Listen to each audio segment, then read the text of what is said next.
here today with Terri Wojak, and we are going to talk about some really interesting topics for estheticians, especially regarding education. So, Terri, can you tell us who you are, what you do, and anything about you that you want us to know? Sure. So my name is Terri Wojak. I am the owner and educator of Aesthetics Exposed Education. So I have been an esthetician for 27 years. I started out working in salons and day spas, quickly moved up to be an educator. Then I started working in the medical field. And when I started in the medical field, I worked with a plastic surgeon to create a training program for estheticians that wanted to work in medical, because there's not really a lot in undergrad school or anything. And especially back then when I started it like 16 years ago. So basically, my passion is education. I love educating. So that's why I opened my own education company. And I love it. I love teaching. I love skincare. I love my job. Yeah, I think that you're really well known, especially in the medical side of the aesthetic world. I think that many people have probably heard you speak, or maybe I know that you have a best-selling book out that people may be interested in or maybe have heard about. So I do think that you are the go-to for education for many estheticians. I just want to say on a personal note, like Terri and I have known each other for a long time, and I can remember, if it's okay with you, I'm going to just tell a story. Yeah. Story time. I can remember, so a very, very long, once upon a time, I remember when Terri was first kind of, transitioning into aesthetics, and it was so funny. I can't remember where we were. We were not in a work environment, but I can remember you were learning about manual lymphatic drainage at the time. I remember this like it was yesterday. And I just remember how the passion, literally coming out of your pores. Like you were so excited and you were just like a sponge. You wanted to learn everything. And I think it really did happen where you learned at a quicker rate than most people maybe would, and just literally like a sponge, learned everything there is to know in this industry and have so much knowledge to pass on.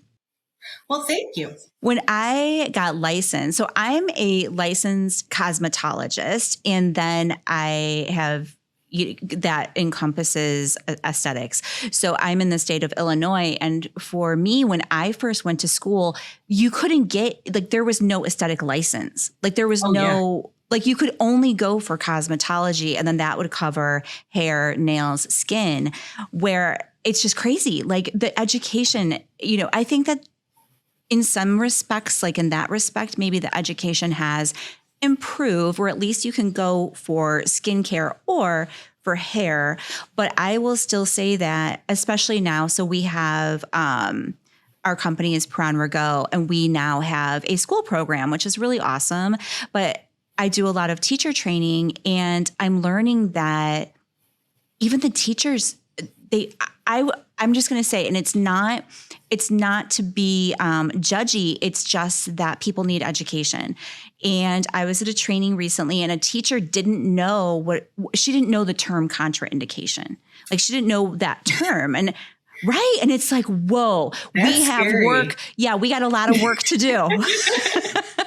And I think it stems from, some of the teachers, what's happening. It's not like days in the past where you had to work. You went to school, you got your license, you worked in the field. Then after so long, you could become a teacher.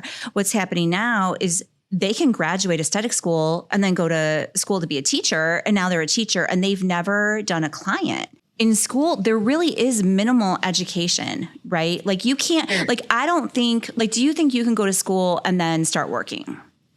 I don't think so. Not with the schools that I've seen. There may be some schools out there, and I know some schools are they're trying to get the more advanced education. So I've been having more teachers take my classes and things like that, which I think is great. But you're right. If you don't have the experience, you can have the knowledge, the textbook knowledge, and, the background knowledge. But really, I think a lot of training and teaching has to do with experience. And And, I'm able to say, you know what, I did this chemical peel on a client. I was Fitzpatrick 4 and she got irritation and red bumps, or, you know what I mean? Like I've been doing TCA on a skin type 5 and it works great. It's just kind of that really knowing and working with the skin to be able to really discuss it. Yeah, I think that once you graduate, you really need to have that balance of experience and like additional advanced education.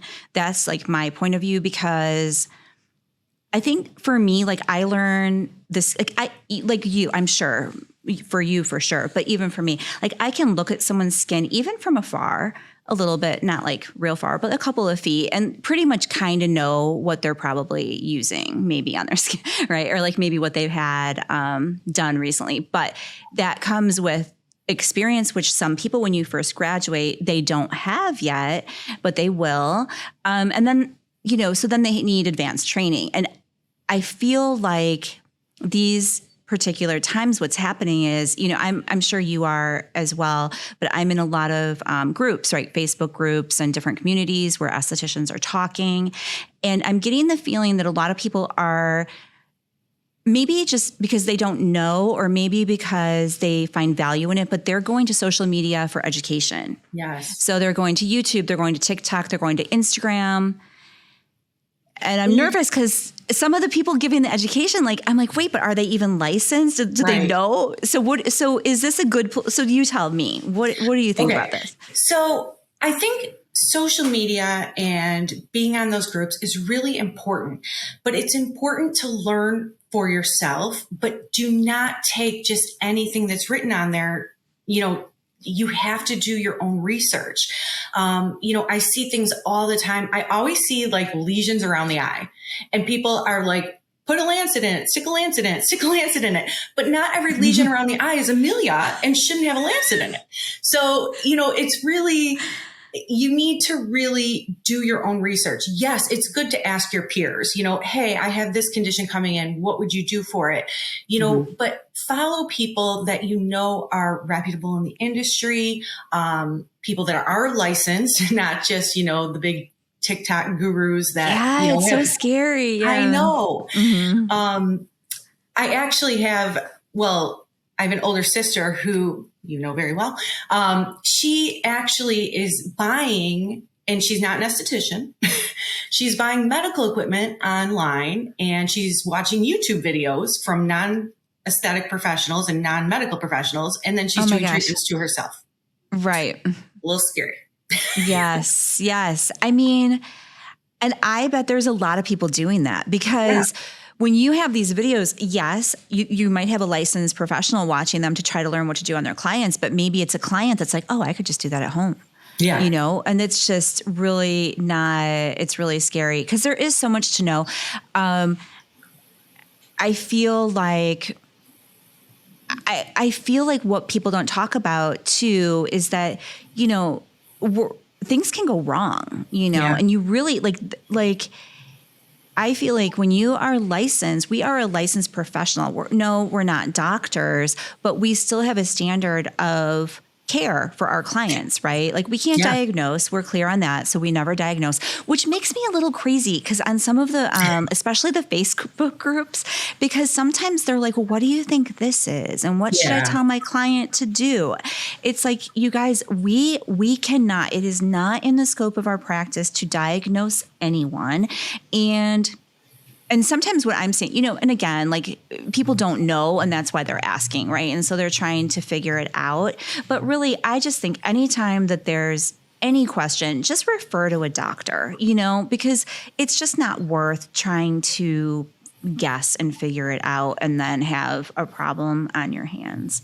Or put it online without their consent. Sometimes, that's a big thing too. If you are, putting pictures up, make sure you have consents. People, don't like that.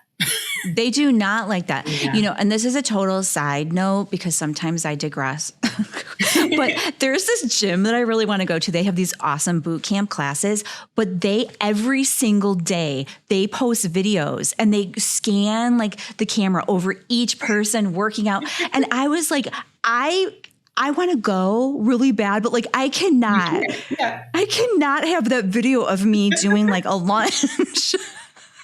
And I did. I reached out to them and I'm like, do I have to be in the video?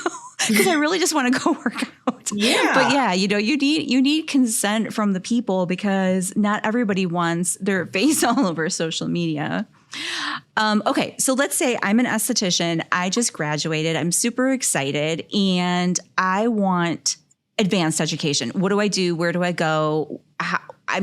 People are lost. And before you answer, I just want to say that from my generation of aesthetics and skincare, waxing, manicure, pedicures, hair, most people would graduate, go to work for someone, build a clientele, open their own space or however. These days, people are graduating and opening their own space. Yes. Straight up. Like they don't have a clientele. They don't have education. And I'm like, how I can't imagine if I didn't have all the tools that I had from my experience working for someone. But let's say you're even that person, right? Like, what do you do? They're overwhelmed. Like they need education. So where do they go? What do they do? Okay. Well, of course they can come to me because I have education programs. But really do your research, look at who your educator is, look at testimonials, ask to talk to like a student of theirs. If it's like an expensive program and you're kind of worried about investing in it, ask to talk to past students and see what they think. But always doing your own research too. So one of the things that, made me a little more educated is every time I have a question about something, I research it. And I don't research it on social media. I research on Google Scholar. Okay. Use Google Scholar, do your research. I talk to peers in the industry that I trust, like Callie. There are a handful, probably 10 estheticians that I like really know and trust, and we'll bounce things off of each other. And that's one of the things that's a little scary too, when you're just going out on your own and you don't have that time to kind of build your clientele and work with other estheticians. You don't have that person to like, hey, I have a client. She's skin type 3, rosacea. I was thinking of doing a lactic acid peel with an algae mask. What do you think? Or what are your, it's just nice to have that, especially when you're starting out. But if you don't, you can offer your time to intern somewhere, intern with an esthetician that is, that does a lot of the treatments that you want to do and, that and trust. If you want to work in a medical office, offer your time in a medical office, because the best way to learn is to actually get the experience, but you can't, you have to learn before you get the experience. So I don't know, it's a little kind of catch-22. Yeah, that's a great idea though. I remember I never had like an intern or mentorship program like for myself, for people to come, but I remember there was a girl once upon a time who came to me and said, I want you to be my mentor and I will work with you. I will be your assistant. And she obviously is not going to be getting paid for that. And maybe would have to even, do something maybe for her time. But I was like, what I love, like I'm the type of person when I feel like if you don't ask, nothing will happen. Right. I'm the type of person, nothing changes if nothing changes. And that you can, someone can only say no.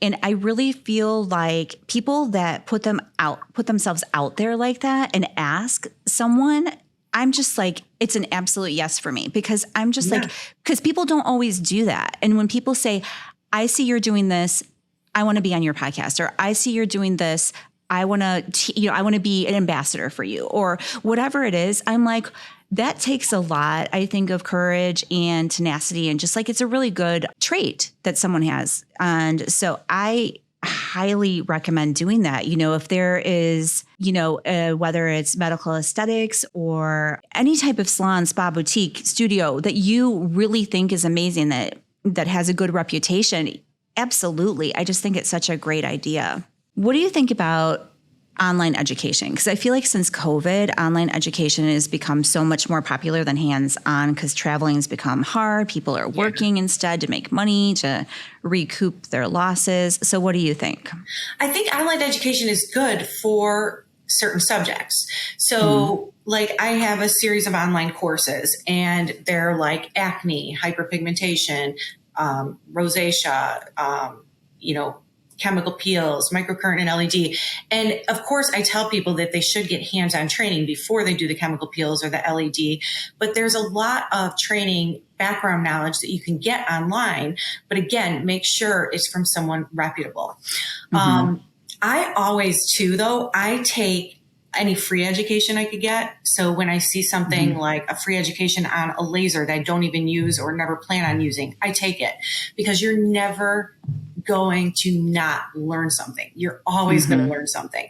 So take in as much education as you can. And, a lot of the online education is free. But again, like Callie said, be careful of who you go to. Make sure they're a licensed professional, their background and they're a reputable person. Two things. I feel like I learn when I teach too. Me too. It's so weird. Every time I teach, isn't it crazy? I always learn when I teach, but and even if it's the most basic class, I still learn. Like you always will learn something. And I think being open to learning and advancing your education is going to put you apart from everybody else, So what do you feel like, because it's also another topic of trying to figure out which skincare brand to use. Yeah.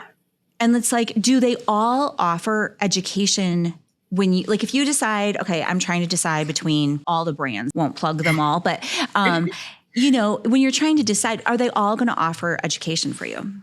So you really want to make sure that they offer education if you're working with a brand, because the brand should be concerned with the safety of their products, especially if they have professional products, chemical peels, wax, things like that. You need to have a company with reputable education.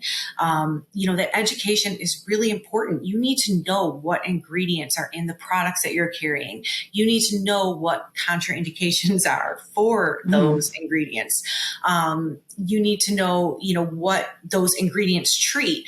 So I think it's really important that if you are working with the product line, that you get fully educated in it. Yeah, I think so too. I think that, and it's funny because I can think back to, as you are probably the same, I've probably worked with and been trained on, I don't even know, I bet 12 or more skincare brands.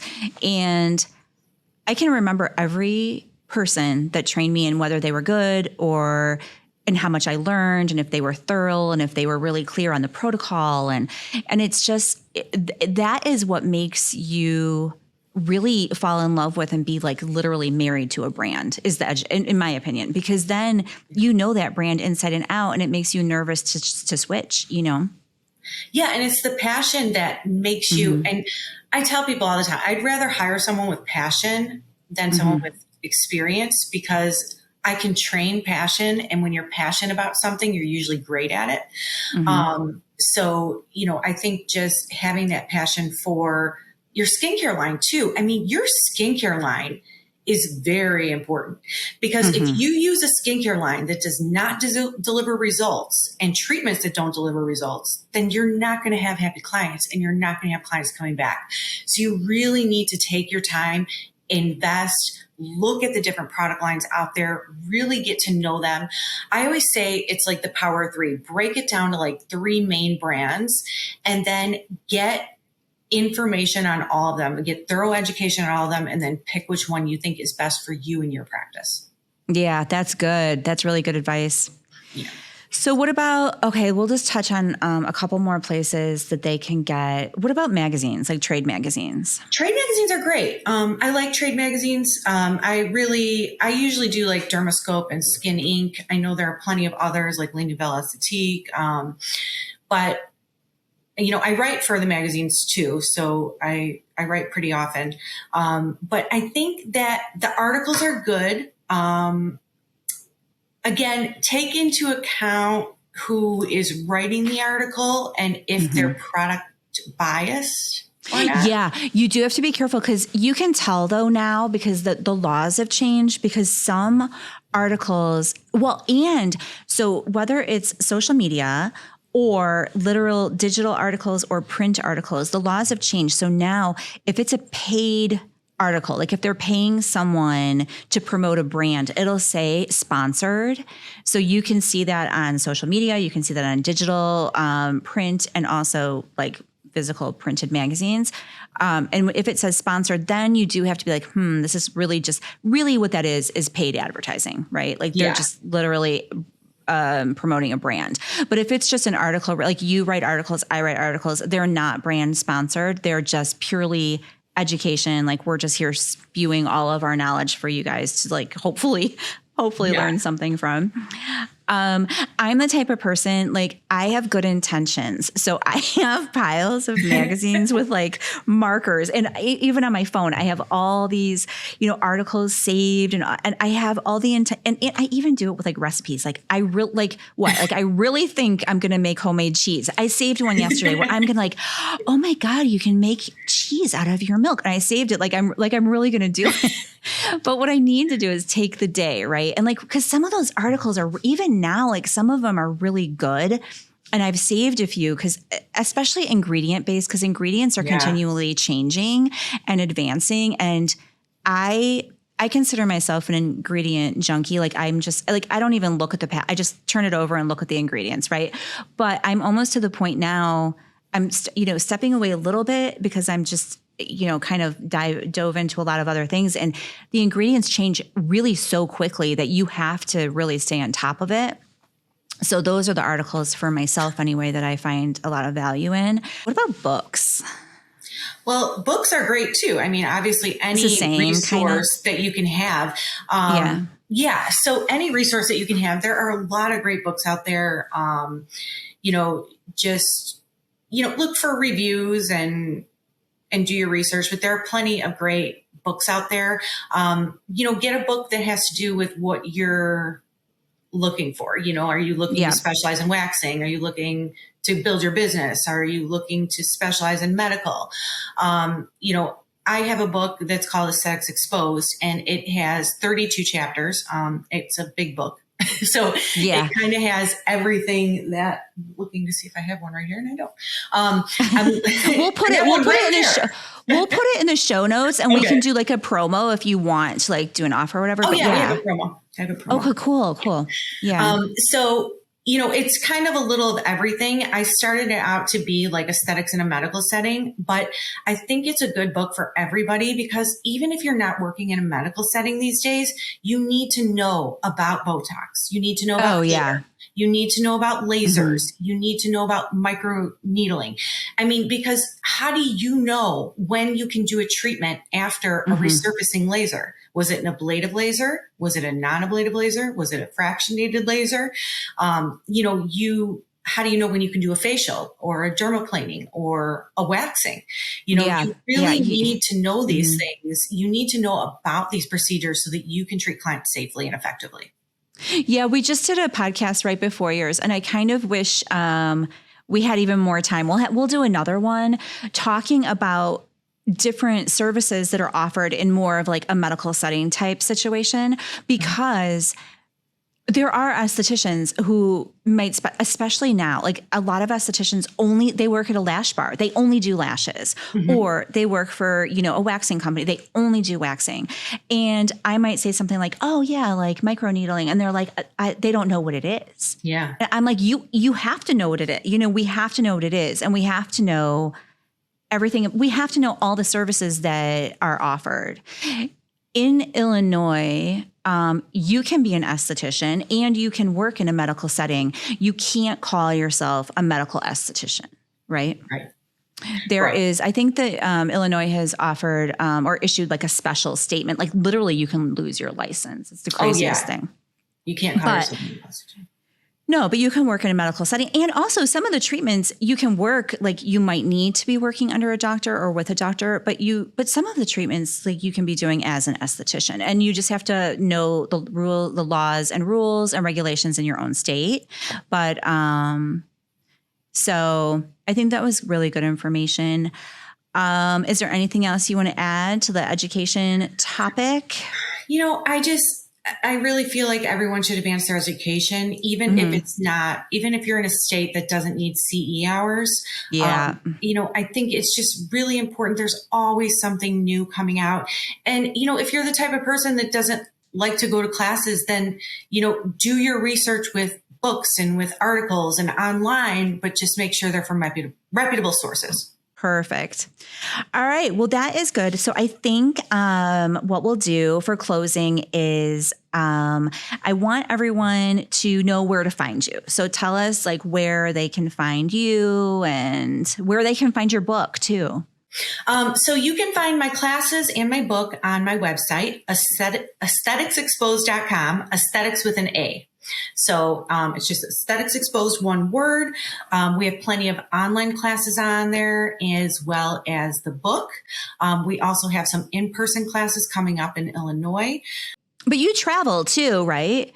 Because I see you go to other states. Yeah, and I do personal training as well. So this Saturday, I had a practice that hired me. They hired me to come out and train their estheticians. We had a few other estheticians there. It was great. It was customized to them. So, we can do that too. And if you use the code education10, you get 10% off the book or the online courses or the in-person courses.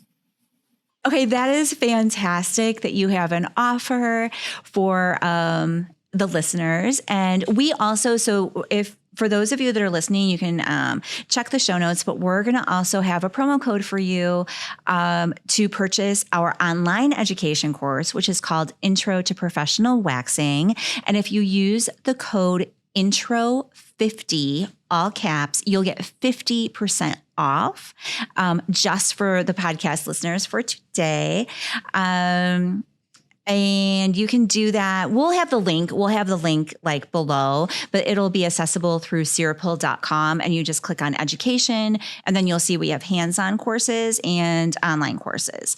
And you'll go to the online courses and then pick Intro to Professional Waxing. And it's really cool. It's like a module system. Nobody has this yet. We're also giving it, not the same one, but we're going to have a training tool for our school partners, because then they can teach waxing in school, because nobody learns how to wax anymore. I know. So, well, thank you so much for taking your time out and being with us. And I hope that someone out there, I hope many of you have learned something, right? Like we just said, you've got to learn something, and just, where to go to get some education. Well, thank you so much for having me. It was our pleasure. Have a good day. All right, you too.